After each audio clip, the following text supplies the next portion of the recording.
Hello, everyone.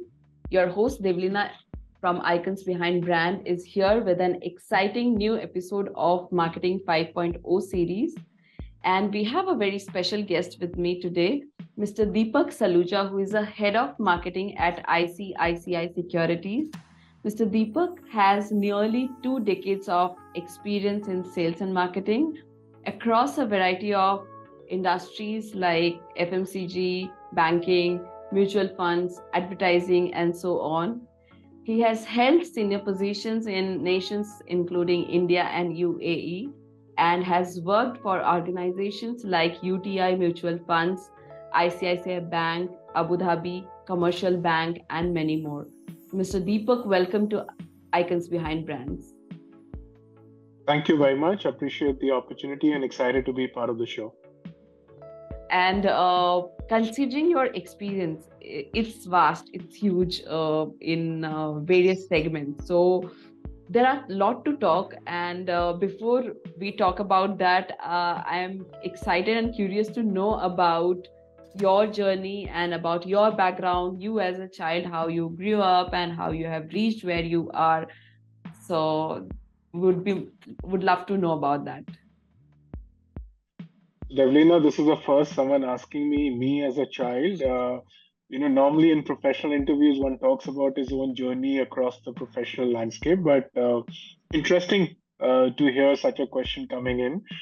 Well, I've had a fantastic childhood. I was very fortunate, because I grew up in Mumbai. I still prefer calling it Bombay. And we lived in a gated community, probably one of the rarest thing to find in Bombay back in the late 70s, early 80s. Since my father was part of the Indian Railway Services, he's a doctor, so we were fortunate to get our residence in the gated community, which was in South Bombay, and because of the fact that I stayed in South Bombay, I got to go across to some of the finest educational institutions, such as St. Xavier's High School and St. Xavier's College. Both are very iconic, part of the erstwhile British era, and have amazing faculty and heritage and history in terms of carving out, very well-known personalities across India. To name quite a few, right from Sunil Gavaskar to successful generals from the army, to leading bankers. They've been all part of the institution of Xavier's High School. And when I talk about college again, it's a illustrious lineup of people. So I was very fortunate to get to study out of such institution. So that was part of my early grooming, and that's where I grew up in terms of South Bombay. And being part of the gated community, we had like an extended family because there were a lot of members staying in the colony because of it being a dominant railway quarters. And that's how the childhood began, with a lot of engagement across various streams of sports, a lot of friends. So very exciting early years of my life was spent out there. Awesome. So as you said, like in the professional interviews, so I actually prefer connecting with people, so it's a people to people connection, and that's how we actually bring the connection with our audiences as well. And it's always great to know about what was the driving force, how you have reached where you are today, right? So there are a lot of aspiring managers, marketers, and students who are watching this, and this is going to be inspiration for many of them. So now coming to the banking segment, I mean, you have spent significant years in this banking segment. So would love to know about that, that in this fast changing environment, how fast the BFSI industry is changing and what drives the growth in this industry? Yeah, so I'll take a little step back, Devleena. My career did not begin with the bank, right? I started my journey, professional journey, just out of the B school. I'm an alumni of KJ Somaya Institute of Management, Mhm. and I joined Pepsi Cola back in the late 90s. That's the time when the cola wars were at the peak. Mhm. So had the good opportunity of leading sales for a territory within Bombay, and that's where a lot of my grooming in terms of getting influenced by the brand culture, the power of the brand, the influence of the brand. Because in the peak cola wars, we were literally living the brand on a day-to-day basis. Mhm. Right from the time we would step out of our uh, our offices, and we would be in the marketplace on a daily basis. We would be literally influenced, or the brand culture would be so strongly ingrained that at every outlet or every point of sale, we would be looking definition of the brand, either in presence of true form of branding, or it would be in form of ensuring that your market share is up there, and you would keep evolving on the go, right? And this is the era when we were not blessed with the kind of outreach we have of mobile. Mhm. It was still a dominant pager and dial-up phone era, where you would have PCOs and you would have pagers that would beep up in case you needed messaging to be scaled up. And mobile was something which was restricted to a very few handful, because the per minute charge was exorbitant, and Mhm. one could not afford. And I still reflect back, and this is, I'm talking about almost 2 decades back, kind of a starting point of my life. When we would go into the market and we would observe our competitor, Coke, in perspective, and we would hear about the fact that the outlet has been influenced by increased offtake of the brand on the competition end, and those would be dominated by, say, some of the trade offerings that the brand would typically use to drive increased sale. And the culture was so much on the go decision making, and that's what also influenced my early days of getting inspired by such leaders, that you could just pick up you go to the nearest PCO and make that call to your central reference point, which could be a central customer care, and inform them that I'm in the market and I'm observing competition is out here, and they're making a dent and affecting our today's sale because they've launched an offer. What do we do? And that intelligence in real time would be passed on to a central unit in Bombay. And the VP operation, and a dynamic man, I must say, Mr. Shekhar Mundle. I've never seen a leader of that stature. He's really been a charismatic leader who inspired us when we were part of that, organization. He would just quickly ramble up all the numbers and take that call, and within matter of minutes, or I would say in terms of, by the time we would reach the third outlet, all our pages across Bombay would be pinging, and Okay. the message would be match it. Just Mhm. simply saying match it. The aggression, and even now as I speak, the goosebumps I have of almost feeling like I'm 20 years back in my life, and I'm standing in the outlet, and I've just got that the angst around the fact that I'm losing market share and my competition is out there, inspires me even in my today's day-to-day working, because that's the way I was groomed, that's the way I got introduced to my work life, and that's the culture that I even try to instill within myself even today when I look at, irrespective of the category. So that's been my early grooming space. And Post that, I moved on to advertising, Mhm. and I was fortunate to work on one. I joined an illustrious ad organization called Enterprise Nexus. It Okay. had some very marquee leadership in form of Mohammed Khan and Rajiv Agarwal. Okay. Mohammed Khan goes back in the era of one of the best copywriters in the advertising fraternity, someone who's led several successful campaigns, shaped up the entire Raymond Complete Man series to the Bennett Coleman. And, it was really great to be part of such an institute, which truly, in my sense, gave you the sense of being part of an ad culture. And, I got to work on, again, an FMCG brand, which was Imami. And Mhm. Imami at that point in time was, competing with the levers in terms of the fairness segment. And I was responsible for building the brand communication strategy around the fairness offering of the brand. And and I got to really work on that category for a couple of years. We shot a lot of commercials, including the actress Dia Mirza's first commercial ever was shot on our brand. So just that lot of learning and grooming happened through these kind of exposures. Till I kind of moved on to join HTA, which is today called JWT. Oh. And I was part of the founding team of digital at HTA. And this I'm talking about is the early 2000s, where this whole digital ecosystem was mushrooming across the globe and everyone was talking about it. And HTA decided to set up a separate unit, more like an in-house startup, where they brought in leadership from the HTA, and they brought in new people on the block to come in. And we set up a small shop within the HTA ecosystem to cater to clients who were looking at taking the business online. But as everyone would know, that that's the time when the ecosystem had not evolved to the level it is today, and it led to the bubble bursting. So I spent a very little time, but it was exciting to kind of come across technology or pick up early references of technology. Get familiar with words like Gartner and Forrester's, which are today iconic reference point in the tech world. But this I'm talking about early 2000.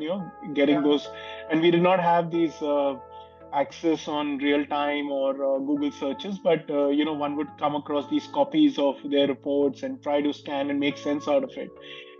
So it was exciting, but because the entire ecosystem was not as robust and things were cracking up everywhere, is when I chose to move out and join one of my client, whom I had served when I was with Enterprise Nexus.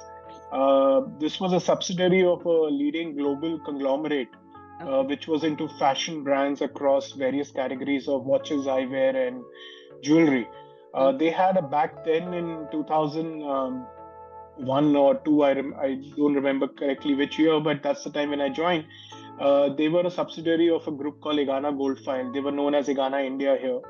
And Egana Goldfile basically had the manufacturing rights and licensee for manufacturing brands, fashion brands such as Esprit, Max, Cheruti, Carrera, and so on and so forth. Almost 50 plus brands, and the license was to manufacture it for the category of watches, eyewear, and jewelry.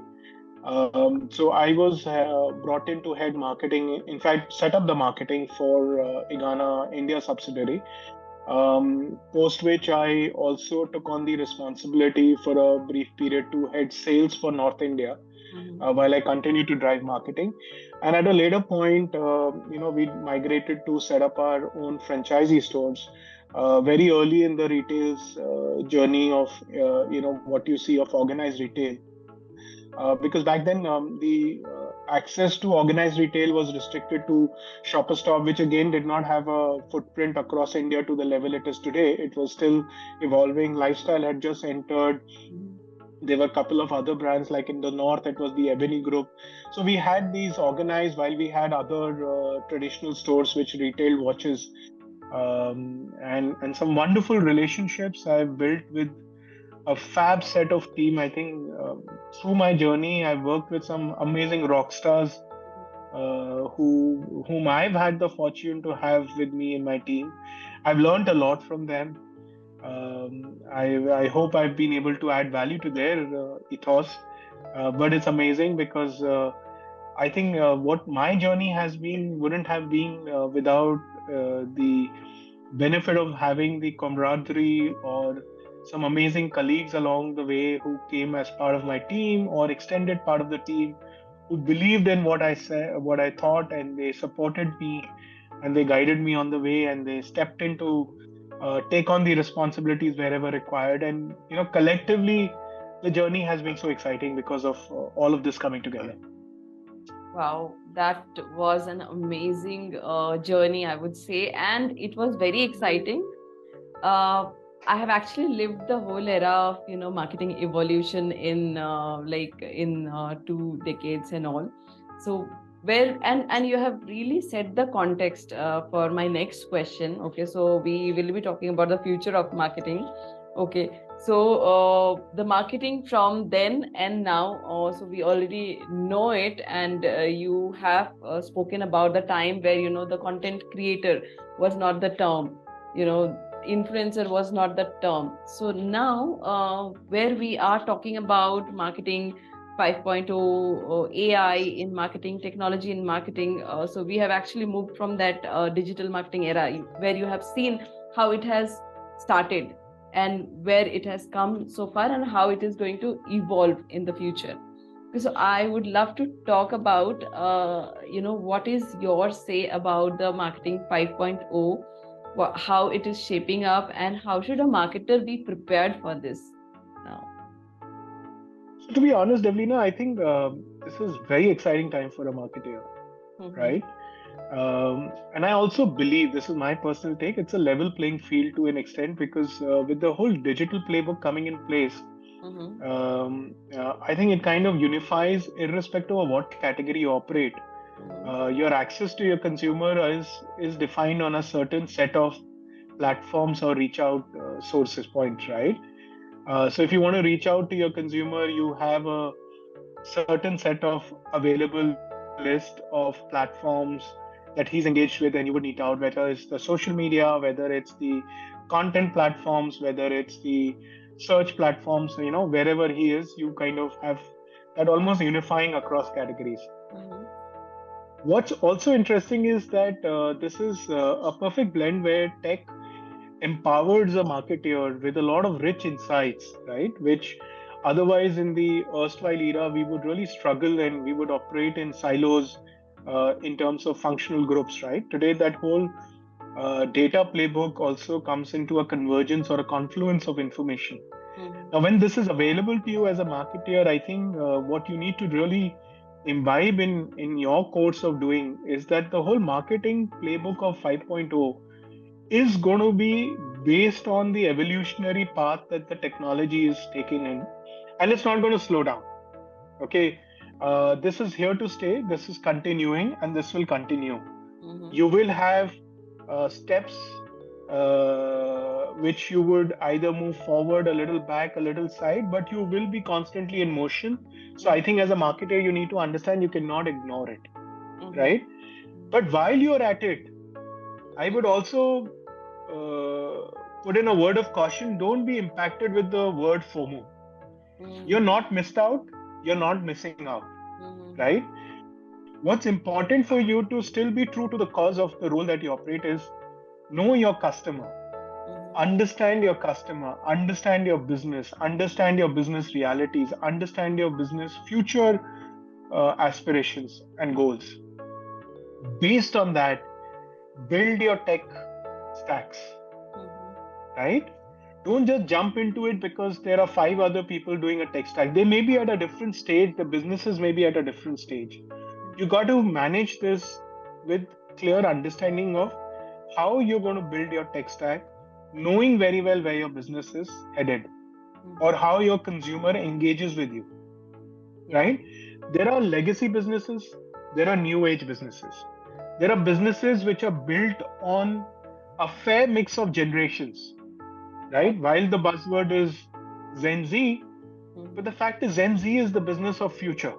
Yes. You have a business of today, which is based on a generation that may not be necessarily evolved to the level a tech is evolving today. That's So you true. have to keep a fair balance of your understanding of your consumer and therefore build a combination or a blended approach of the tech that you go for, Mm-hmm. right? Again, tech can be overwhelming. That's right. Tech can be very expensive. Now, Mm-hmm. these should not limit you, Okay. right? This should not limit you because you have to understand fundamentally tech is an enabler. Mm-hmm. Right. Tech is not something that's going to replace you. Tech is an enabler. Wherever people have conversation of tech replacement, I don't think it's possible to replace the individuals. It can help the individual to perform a far more sharper and productive Mm-hmm. role. Yes. It can get you more richer insights on your consumer. Yes. right? So that tech needs to be seen as your partner, as your enabler, with the simple referencing that I am consumer centric, I am business focused, and then build up your conversation around what aspect of your tech you need to take and what's the reference of problem that you're going to solve with the tech that you bring on board, right? Because that is where I think a lot of marketeers tend to struggle, and they get challenged also, because I think this is a exciting period for organization, brands, leaderships who are taking decision around tech, because sometimes the expectation can be unrealistic to the fact that because we've got this tech, things should change. Super. This is the amazing piece of advice. Know your business, and know your consumer, and just don't be in the FOMO just for the sake of implementing tech. Just don't do that. I mean, you just understand the need of it and then go ahead. And I really like the terms called, you are the marketing scientist, and keep experimenting on this and keep moving ahead. So with that, there are a few more questions which are like arising in my mind. So I want you to talk about, so when there are new technologies coming up for the marketers, and at the same time, we know how the traditional marketing campaigns that have worked for us in the past. So according to you, how do a marketer, balance between experimenting with the new and innovative marketing campaigns, tools, and technologies versus investing in better adoption and value from the existing traditional medias? This is like, talking about offline versus online, right? This used to be a classic debate that I used to hear for years. I've spent a journey on offline, I am part of the online. I think what's not changed is that there is a consumer at the center and there is a business that you're serving. So I think from a marketing point of view, or a marketer's role fundamentally should be to kind of understand how and what is the preferability within his consumer pool, and what's the objective with which he sets out to build the communication stack, right? There are categories I have seen on the tech side who ride on the traditional media formats, okay, to build that outreach. So if the outreach was restricted to online, an online player should only stick to online, right? So fundamentally, I think it's important to know who your consumer is and then build it out. I obviously agree that the digital playbook is important in terms of carving out a role within the consumer outreach, but it occupies a space within that mix. Okay, it does not, in my mind, it does not replace a mix. It can complement, it can supplement. Yeah. Right? Because you look at it, even if it was a traditional media, a consumer would get influenced by touch points, and these touch points would be in form of either a newspaper ad or an outdoor hoarding or a radio messaging or a television commercial. And when a media plan was stacked up, it would be keeping in mind the day journey of the consumer. Yeah. Right? That first thing that he picks up is his newspaper. When he's driving, he's listening to radio. Yeah. When he's back home, he's watching his television, right? When he's driving, he's observing things around. So depending on your spend power, you would look at your media mix and the complexity or the viability of your media drivers and the frequency. Come digital, the digital playbook is again a part of his journey. He starts his day by looking at his social media, right? He during his day does searches. He likes to consume in his me time on his device some content, right? It's again part of his day journey. Now you marry this insight of his day journey with a combination of the budget, combination of the reach, combination of the target audience that you're reaching out to, and then you sum total your spends against this in terms of which will optimize your output collectively, individually, and then you measure the output in terms of the net outcome in terms of growth of your business. A lot of time, marketers get caught into this classic debate of you've put your money into one platform, what's the outcome against that platform? Okay. And sometimes I scratch my head and wonder that when I talk to some of the marketers and I pick up these cues, I was like, I'm sure, the person who's seeking these questions, has he reflected that when he picks up a newspaper or he picks up an outdoor, is the brand measuring it ki outdoor ad resulted in XYZ input? It's a cumulative spend resulting in cumulative gain. That's right. That gain has to be incrementally higher than your non-media or media dark period or when you were not advertising or building a campaign. That's true. Right? Because you are across the funnel engaging with the customer, right? You have a set of people who are not even aware of your brand or the category they've not thought of. So you're building some awareness.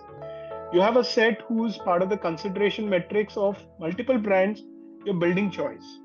And you're at the bottom of the funnel enabling the choice.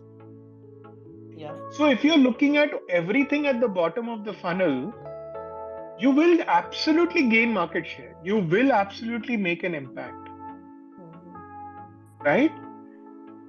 It's like if I go back to and I'm building this thinking on the fly, that if I go back to my FMCG days and I happen to walk into a counter with a crate of Pepsi and I gave him the stock and I pushed it through him saying, I give you a great offer and whatever, he'll pick it up. He'll force sell it for me. Next time he'll again pick it up. Come another brand who builds the funnel of communication around building advertising, engaging on different platforms, building properties, influencing consumer decisioning. Walks in a consumer who says, I want XYZ brand. And the other one, and today it happens, right? We sometimes walk into certain places and we ask a brand and we don't get it. We are left with choices of either not going for that category at all or forcefully adopting to a new brand which we may not really want to stick to. Right? So therefore, when you're looking at the full funnel as a part of the digital playbook, obviously you are getting rich data around consumer searches, consumers' intent, behavior. So you are obviously required to build in your funnel of presence. But there is a next layer, which is an expanded pool of the reverse pyramid, who is at a zone where he's right now looking at multiple options. And you got to influence that choice. And there could be a media mix of offline and online that you may deem to consider. It could be calling out, referencing on content marketing, which could enable the linkage to your brand. And then there is the top of the funnel where the guy is not even, vividly close to deciding on the category. Yeah. And you have to build the lens of top of the mind awareness around the category, bring it under ages. You could do educational initiatives, you could do knowledge sharing initiatives, whatever it may be. So as a marketer, I think it's an exciting time to look at it across the funnel, and when you build your campaigns, see how you can balance it out. That's right. And again, I said, you have to experiment. There is no right and wrong, right? This is the way I see it, that when you look at your campaign, don't forget the funnel. Yeah. Don't only leave it at the bottom of the funnel, because if you look at the outline of the funnel, it itself schematically represents that the topmost layer is where you have the maximum find, not the maximum intent. Middle of the layer is where you will have significant intent but limited choice. And lower of the funnel, you will have highest intent and focused choice. Right? How do you build this flow? By ensuring you build that mind space if you're building the business of the future. Right? And at the same time, when you look at the intelligence stacks that are coming in terms of MarTech, and again here the playbook is interesting because a couple of years back the MarTech could be a offering of handful of brands. Today you have a lot of new age players coming. Today you have API that allows you to mix and match, right? It's like the classic era where you wouldn't afford a branded desktop and you relied on someone who could get you specific parts assembled as per your requirement and created your dream machine, right? Today in a MarTech stack, you can do API building with multiple leading brands and technology providers who can add value to you, right? And that allows you to again play an important role. And if I look at it with marketer parlance is acquisition and retention, my parlance is hunters and farmers. The genesis of us as humankind has been hunters. We used to go out and fetch our food, hunt for a food. Till we got down to producing a food where a farmer even today looks at maximizing the yield, which is the ARPU language that we use. And what he does is he changes the crop outputs based on seasonality, demand, weather conditions by seeding in the seeds of different produce. Right? So he adjusts to different data points to create an output which is similar to what we use in the parlance of MarTech, which is we use the stack to build rich insights, which is the data points. We look at our stock, which is our existing set of customers.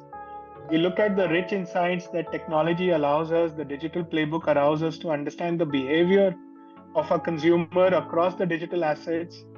We kind of analyze that rich data in real time to figure out what are his trigger points, what are his choices, and make them available to him at a time, at a channel of discovery which he's most likely to connect with, in a tonality which is most likely to react to.